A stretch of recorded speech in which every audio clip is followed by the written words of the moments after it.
যে কৌশলে আপনি ইলিশ পোলাও বানালে সেরা হবেন। নতুন আর পুরনোর মেলবন্ধনে তৈরি হলো ইলিশ পোলাও। ঝটপট তৈরি করে ফেলুন ইলিশ পোলাও। এখানে আমি ইলিশ মাছ নিয়েছি, তাতে লবণ হলুদ মাখিয়ে নিয়েছি। ভালো করে এপিট ওপিট করে লবণ হলুদটা মেখে নেব। আর আমি এখানে 500 গ্রাম গোবিন্দভোগ চাল নিয়েছি, সেটাকে ভালো করে ধুয়ে সঙ্গে সঙ্গে জল ঝরিয়ে নিয়েছি।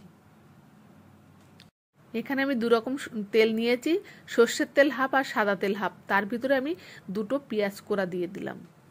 পেঁয়াজ ভালো করে ভাজা হয়ে গেলে ধনে গুঁড়ো আর লঙ্কা গুঁড়ো দিয়ে দিলাম। আর দিতে হবে এখানে অবশ্যই 1 চামচ কাঁচা জিরে বাটা, 1 চামচ আদা বাটা আর 1 চামচ কাঁচা লঙ্কা বাটা। মানে জিরেটা কিন্তু একটু শিলনোড়ায় বেটে নেবেন। আর স্বাদ অনুযায়ী দিয়ে দিলাম লবণ, দিয়ে আমি ভালো করে কষে নেব। এবার দেব আমি হাফ কাপ টক দই আর একটা লেবুর রস ভালো করে ফেটিয়ে আমি বাটার মিল্ক তৈরি করে নিয়েছিলাম। ওই বাটার মিল্কটা এবার আমি দিয়ে দিলাম, দিয়ে আমি ভালো করে কষে নেব।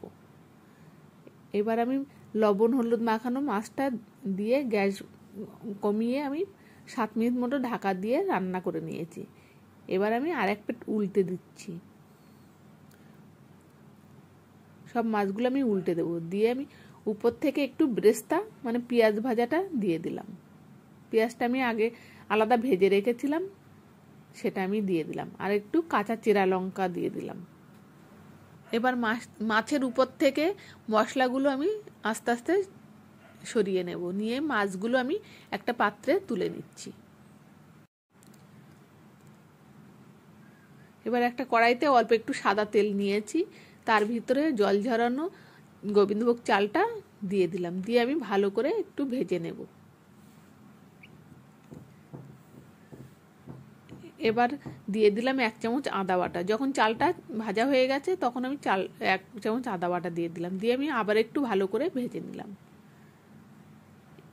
এবার মাছের যে মশলাটা ছিল ওই মশলাগুলো চালের ভিতরে দিয়ে দিলাম, দিয়ে আমি ভালো করে আবার মিশিয়ে নেব।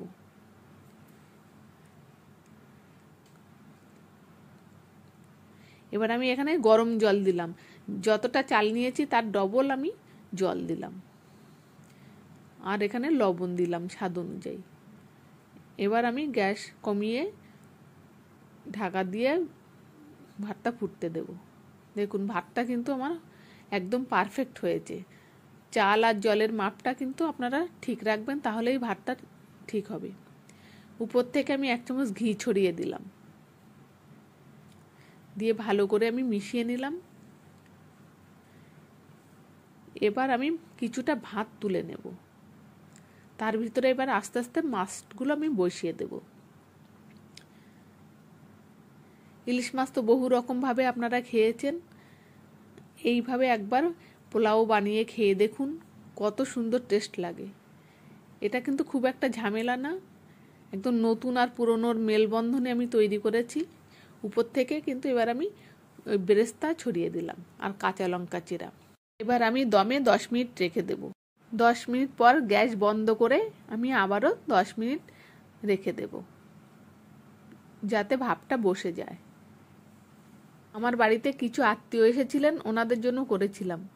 ওনারা খেয়ে কিন্তু খুব প্রশংসা করেছিলেন। অবশ্যই কিন্তু বাড়িতে একবার বানিয়ে দেখবেন কেমন হয়। রেসিপিটা ভালো লাগলে লাইক শেয়ার কমেন্ট করবেন। আর আপনারা কোথা থেকে দেখছেন মন্তব্য করুন, যাতে আমি ধন্যবাদ দিতে পারি। দেখুন কত সুন্দর হয়েছে। আগেই বলেছি, যেটা দেখতে সুন্দর হবে সেটা খেতেও সুন্দর হবে।